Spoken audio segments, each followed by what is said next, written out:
लोकसभा चुनाव के लिए बीजेपी का संकल्प पत्र जारी होने के बाद देश के सबसे ताकतवर नेता और प्रधानमंत्री मोदी ने चुनाव से जुड़े तमाम मुद्दों पर नेटवर्क 18 के साथ एक्सक्लूसिव बातचीत में बेबाकी से अपनी बात रखी। नेटवर्क 18 के editor in chief Rahul Joshi से खास बातचीत में प्रधानमंत्री मोदी ने बीएसपी प्रमुख मायावती की मुस्लिम मतदाताओं से अपील समेत तमाम मुद्दों पर अपना पक्ष रखा। 2019 की राजनीति बदलने वाले सबसे बड़े इंटरव्यू में प्रधानमंत्री मोदी ने मायावती पर बड़ा हमला बोला और उनके बयान पर धर्मनिरपेक्षता का झंडा बुलंद करने वालों की चुप्पी पर भी हैरानी जताई। प्रधानमंत्री मोदी का यह पूरा इंटरव्यू देखिए आज शाम 7 बजे।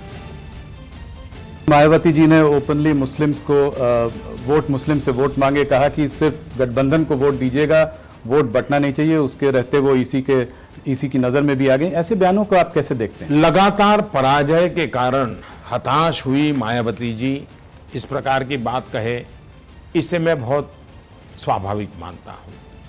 मुसलमानों को स्पेशल वोट करने के लिए अपील करे वगैरह, एक तो ये इलेक्शन कमीशन का विषय है किसको करना है, लेकिन मुझे चिंता मायावती की कम है, क्योंकि अब वो डूबती हुई दी नैया है, बचने के लिए मुसलमानों को सहारा ढूंढती हो। मैं उनकी मुसीबत समझ सकता हूँ। मेरी चिंता देश के सेक्युलर का झंडा लेकर के घूमने वाले 24 घंटे से उनके मुंह पर ताला क्यों लग गया है।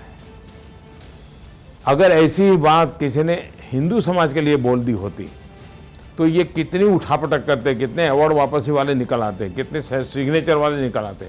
ये जमात चुप क्यों है? देश के लिए चिंता का विषय है ये जमात। और आपसे भी मेरा आग्रह है कि ऐसी जमात को अब एक्सपोज करने की जरूरत है कि इस प्रकार की सिलेक्टिव क्यों है। क्या इससे उनके सेकुलरिज्म को कोई चोट नहीं पहुंची? क्या ये उनके सेकुलरिज्म को बढ़ावा देने वाली चीज थी? क्या इनके सेकुलरिज्म को ताकत? इसलिए सबसे बड़ा खतरा ये नकाबी लोग हैं ना, उनका है। मायावती की तो मजबूरी है, कैसे भी करके बचना है, तो वोट मांगने के लिए इधर उधर कोशिश करती रहेगी।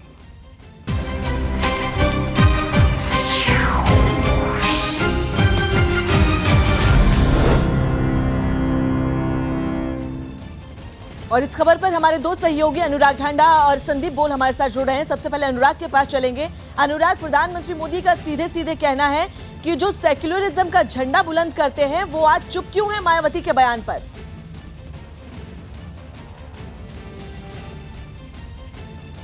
देखिए, बिल्कुल नैतिक आधार पर प्रधानमंत्री बैकफुट पर डालने की कोशिश कर रहे हैं। एक तरीके से पूरे विपक्ष को महागठबंधन और बीजेपी में सीधा मुकाबला उत्तर प्रदेश में वो साफ तौर पर यहाँ जमीनी हकीकत यहाँ पर नजर आ रही है। और उसमें अगर देखें तो जातिगत आधार पर ये पूरा इलाका बटा हुआ है और वोट भी उसी आधार पर होता है कि ये जाति फला पार्टी को वोट करेगी और दूसरी जाति दूसरी पार्टी को वोट करेगी।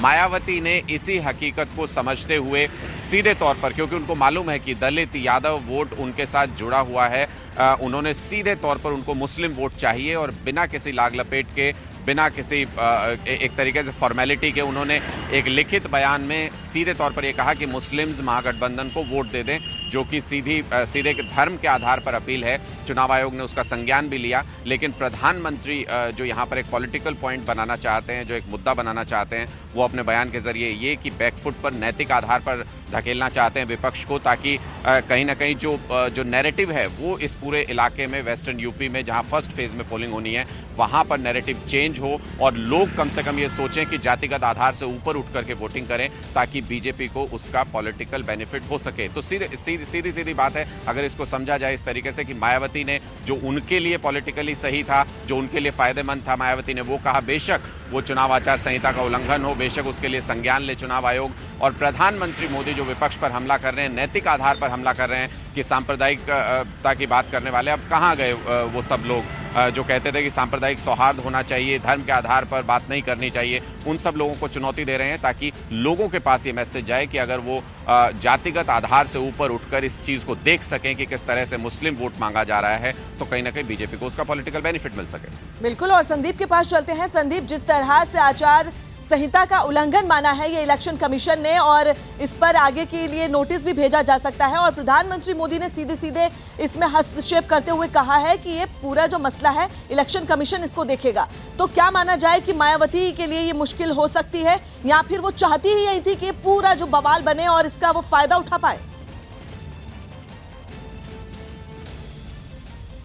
बिल्कुल, जाहिर सी बात है कि वो चाहती थी, तभी तो इस तरीके का बयान दिया गया। अगर हम लोग अब तक की बात करें तो मायावती हमेशा से ही जो है पढ़ा हुआ लिखा हुआ बयान पढ़ती हैं। हमेशा से देखा गया है अपनी तरफ से बहुत ही कम मौका ऐसा आता है जब वो किसी मंच पे जो है अपने आप से कुछ बोलती हैं। तो जाहिर सी बात है कि ये एक स्ट्रेटजी के तहत जो है इस चीज़ को उस कागज़ पे लिखा गया था जिसको पढ़ा गया। अगर हम लोग बात करें पश्चिमी उत्तर प्रदेश की, तो वो जो है पूरा कृषि बहुल इलाका है। पूरी तरीके से जो वहाँ किसानों का वोट बहुत ज़्यादा है। और अगर हम लोग मुजफ्फरनगर दंगे जो हुए तो उससे पहले की अगर हम लोग बात करें तो वहाँ का एक वोटर इंटैक्ट था, किसानों के प्रति ज़्यादा वहाँ पे जो है वोटिंग की जाती थी और अजीत सिंह की पार्टी को जो है वो सबसे ज़्यादा सपोर्ट मिलता था। लेकिन उसके बाद दंगों के बाद से जो है ये वोट बैंक में जो है कहीं ना कहीं दो हिस्से हो गए और एक तरफ जो है हिंदू जाट वोट बैंक अलग हो गया और दूसरी तरफ जो है मुस्लिम जाट वोट वो बैंक अलग हो गया। तो उस वक्त अगर हम लोग बात करें जिस तरीके की स्थितियां बनी हुई थी, अब वही आगे लगातार चल रही हैं और यही वजह है कि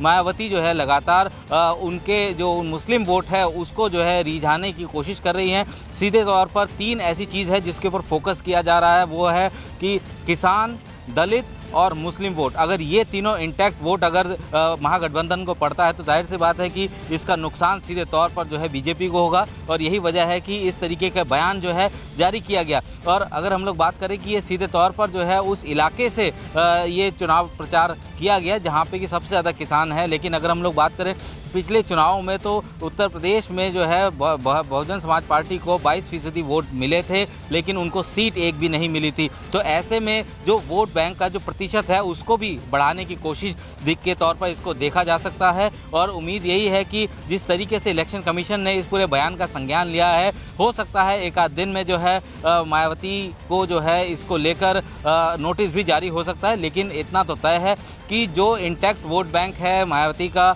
वो सीधे तौर पर दलित और किसान का एक थोड़ा तबका है, लेकिन अब उसमें जो है मुस्लिम वोट बैंकों को भी और ऐड ऑन करने की कोशिश थी। और यही वजह है कि ये जो लिखा हुआ बयान जो पढ़ा गया वो सीधे तौर पर सोच समझ कर जो है इस तरीके की बातें की गई है। उनको पता था कि अगर इस तरीके की बातें होंगी तो एक ज़रूर मुद्दा उठेगा और वो जो है कहीं ना कहीं सारे चुनावों में जो है ये स्प्रेड आउट होगा। और यही वजह है कि इसको इस तरीके से देखा जा रहा है और इलेक्शन कमीशन उम्मीद यही जताई जा रही है कि इलेक्शन कमीशन इसका संज्ञान हालांकि ले चुकी है और आगे उसकी कार्रवाई क्या होती है वो एक आध दिन में साफ हो जाएगा। बिल्कुल संदीप और अनुराग, आप हमारे साथ बने रहें, आपके पास जल्द लौटेंगे। तो वहीं लोकसभा चुनाव के पहले चरण के मतदान से ठीक पहले देश के सबसे बड़े न्यूज नेटवर्क को दिए एक्सक्लूसिव इंटरव्यू में प्रधानमंत्री नरेंद्र मोदी ने जम्मू कश्मीर में अफस्पा हटाने, आर्टिकल 370 और 35A जैसे मुद्दों पर अपनी राय रखी। नेटवर्क 18 के editor in chief Rahul Joshi से खास बातचीत में प्रधानमंत्री ने जवानों की सुरक्षा का हवाला देते हुए जम्मू कश्मीर में फिलहाल अफस्पा हटाए जाने की संभावनाओं से साफ इनकार कर दिया। तो आप अफस्पा को कैसे देखते हैं? क्या कोई एक टाइम बाउंड वे में उसको वो किया जाएगा? देश में पहले ऐसी स्थिति पैदा करनी चाहिए कि अफस्पा की जरूरत ही न पड़े। जैसे हमने अरुणाचल में परिस्थिति पैदा की तो कुछ जिलों से हमने हटाया, हमने कुछ राज्यों में से हटाया। 1980 के बाद पहली बार हटाने का काम हमने किया, लेकिन कानून को तो बनाए रखा है। सरकार के पास हथियार तो होना ही चाहिए ताकि जवानों को एक सुरक्षा मिले, तब जवान मोरली लड़ सके। और जम्मू कश्मीर में से हटाने का मतलब होता है कि हमने हमारे जवानों को फांसी के तख्त पर लटका देना। मैं देश के जवानों के साथ ऐसा नहीं होने दूंगा। प्रधानमंत्री जी, आपकी पार्टी हमेशा आर्टिकल 35A और 370 को हटाने की बात करती रही है। आज भी आपने मैनिफेस्टो में इसकी बहुत जोरों से बात करी है। जैसे ही आपका मैनिफेस्टो आया, विपक्ष के दल टूट पड़े ये बोलने के लिए कि अगर ऐसा होगा, कश्मीर के कुछ पार्टियों ने ये तक बोला कि अगर ऐसा होगा तो ब्लड बात हो जाएगा। किसी ने सेसेशन की बात करी, फारूक अब्दुल्ला जी ने कुछ कहा, महबूबा जी भी कुछ कह रही हैं। इसके बारे में आप क्या कहेंगे? कश्मीर की समस्या की जड़ में वहाँ बन बैठे हुए 50 पॉलिटिकल परिवार है। ये सारी मलाई इतने साल इन्हीं कुछ परिवारों ने खाई है। कश्मीर के सामान्य मानवी को कोई भी फायदा ये पहुंचने ही नहीं देते हैं और इस प्रकार के इमोशनल इश्यू बना करके अपनी राजनीति चला रहे हैं। इन दिनों भारत सरकार की तरफ से हवाला वगैरह के विषय को लेकर के इनकम टैक्स डिपार्टमेंट वगैरह वहाँ काम कर रहा है, करप्शन के खिलाफ कुछ काम कर रहा है। आप हैरान हो जाएंगे, आतंकवादियों के घटना के समय पाकिस्तान से पत्थर पैसा लेकर के पत्थर मारने वाले तो आ जाते हैं, लेकिन जब एनआईए के द्वारा या इनकम टैक्स के द्वारा रेड पड़ती है, भ्रष्टाचारियों पर कदम उठाए जाते हैं, तो वही नागरिक वहाँ बाहर खड़े रह करके ताली बजाते हैं। इसलिए कश्मीर की सामान्य मानवी इन लोगों से मुक्ति चाहती है जिन परिवारों ने 50 साल से कब्जा किया हुआ है। और इसलिए कश्मीर की स्थिति ऐसी है कि वहाँ की जनता ही अब बदलाव चाहती है, चाहे वो 370 का मामला हो, 35A का मामला हो। और इस पूरी खबर पर हमारे दो सहयोगी पवन शर्मा और रिफत अब्दुल्ला हमारे साथ जुड़ रहे हैं। सबसे पहले पवन के पास चलते हैं। पवन, प्रधानमंत्री मोदी का साफ साफ कहना है कि अगर अफस्पा हटा तो जो सेना है वो फांसी के तख्ते पर उसको चढ़ाने जैसा होगा और ऐसा मैं नहीं होने दूंगा। कैसे देखेंगे आप इस बयान को?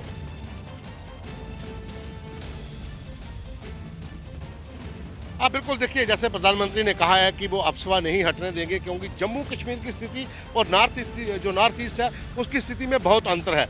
जम्मू कश्मीर में जो अफस्पा है उसे लेकर सेना के ऊपर पहले भी कश्मीर में या फिर दूसरे इलाकों के अंदर जो दूसरी पार्टी है जहाँ पर लोग हैं वो प्रश्न उठाते रहे हैं, लेकिन इसे लेकर भाजपा का रुख पहले भी कायम रहा है कि वो अफस्पा को नहीं हटने देंगे। और अभी भी प्रधानमंत्री ने साफ कर दिया है कि जम्मू कश्मीर में इसकी सख्त जरूरत है, क्योंकि जम्मू कश्मीर में जो सैनिक डिप्यूट किए जाते हैं वो चाहे पैरामिलिट्री फोर्सेस के हों या फिर आर्मी के हों, क्योंकि जहां बहुत ज़्यादा ऑपरेशन जो है वो सिविलियन इलाकों में होते हैं, जो टेररिस्ट हैं उनको पनाह वहां मिलती है, सीमा पार से घुसपैठ करके वो आ जाते हैं। लेकिन कश्मीर के जहाँ पर दूसरे जो प्रांत हैं, जो दूसरे जो इलाके हैं, उन इलाकों में नतंकियों को बहुत ज़्यादा सपोर्ट मिलती थी, उनको पनाह मिलती थी।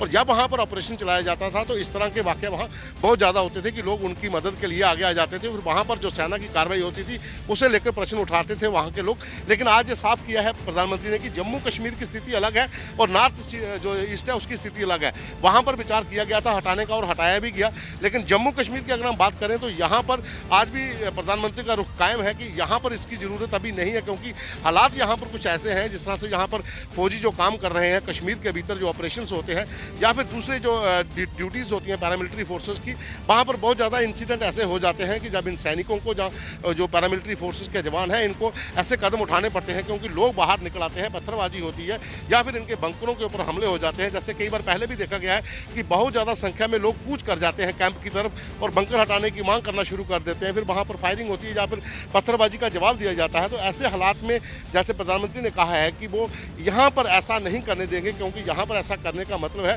कि जो सैनिक यहाँ पर काम कर रहे हैं उनको और ज़्यादा मुश्किल होगी, उनको वो फांसी पर लटकना नहीं देखना चाहते हैं। ये एक बहुत बड़ा बयान है। जम्मू कश्मीर में जो समय लोकसभा के चुनाव चल रहे हैं, राजनीतिक मुद्दा बना हुआ है। कश्मीरी बेस्ड जो पार्टीज हैं वो चाहे नेशनल कॉन्फ्रेंस हो, PDP हो, कांग्रेस हो, उनका एक ही रुख वहाँ पर है 35A और अफस्पा को लेकर तरह तरह के बयानबाजी वहाँ पर हो रही है, लोगों को बरगलाया जा रहा है। लेकिन जम्मू प्रांत के भीतर इस बयान को लेकर लोग काफ़ी खुश हैं कि वहाँ पर ज़रूरत है इस समय कश्मीर के भीतर फौज को मजबूत करने की, सैनिकों के हाथ मजबूत करने की, ताकि सीमा पार से जो कोशिश होती है आतंकवाद को बढ़ावा देने के लिए उनको किसी न किसी तरीके से कुचला जाए। और ऐसे सख्त कदम उठाने के लिए जैसे प्रधानमंत्री ने कहा है तो लोगों के अंदर एक उम्मीद है कि जम्मू कश्मीर के हालात सुधारने में, और अभी जो जिस तरह से घोषणा पत्र में भी उन्होंने कहा है कि भाजपा जो है वो कश्मीर को लेकर प्रतिबद्ध है, वहाँ पर जो हालात इस समय है उनके ऊपर उनकी पूरी तरह से नजर रखी हुई है। तो ये एक अच्छा बयान माना जा रहा है। बिल्कुल, और संदीप के पास चलते हैं, हमारे साथ लगातार जुड़े हुए हैं। संदीप, आपसे जानना चाहेंगे कि प्रधानमंत्री मोदी ने साफ कहा है कि अफस्पा मैं हटने नहीं दूंगा, और दूसरी तरफ महबूबा मुफ्ती कहती हैं कि अगर धारा 370A या 35A के साथ छेड़छाड़ की गई तो वो आग से खेलने जैसा होगा।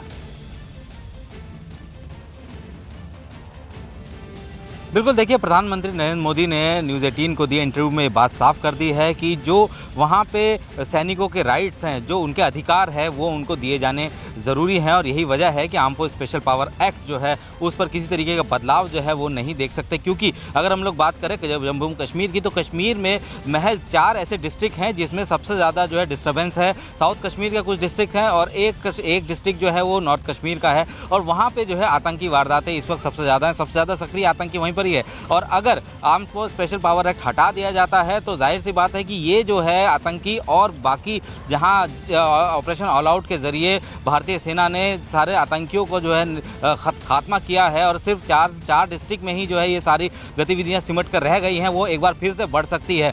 और अगर हम लोग बात करें डिस्टर्ब एरिया एक्ट जब भी लगाया जाता है उसके बाद ही सेना को बुलाया जाता है, और जो सेना जब आती है तो सेना को अपने मुताबिक काम करना होता है, और वो अपने मुताबिक अगर काम करेगी तो वो arm force special power act में दिए अधिकारों के तहत ही कर सकती है। और अगर उनको हटाने की बात की जाती है तो जाहिर सी बात है कि सेना को कहीं ना कहीं कमज़ोर किया जाएगा और वहाँ पे जो है जो ऑपरेशन किया जा रहा है उसमें कहीं ना कहीं चीज़ें दिक्कत हो सकती, क्योंकि पाकिस्तान अपनी जो हरकतों से बाज आने वाला नहीं है। दूसरी बात, अगर हम लोग बात करें आर्टिकल 370 और 35A की बात, तो ये इशू जो है सीधे तौर पर प्रधानमंत्री ने साफ कर दिया और आज नहीं पहले भी कई बार ये बोल चुके हैं कि इसको जो है आर्टिकल 370 और 35A को हटना चाहिए, हटाया जाना चाहिए, क्योंकि इनकी वजह से जो है जो वहाँ के जो विकास के काम हैं वो कहीं ना कहीं रुके हुए हैं। और जाहिर सी बात है कि अगर वहाँ के जो पॉलिटिकल पार्टीज़ हैं उनके लिए सबसे बड़ा मुद्दा है, क्योंकि अगर वो अपने आप को वहाँ पे एस्टेब्लिश देखना चाहते हैं तो आर्टिकल 370 और 35A को वो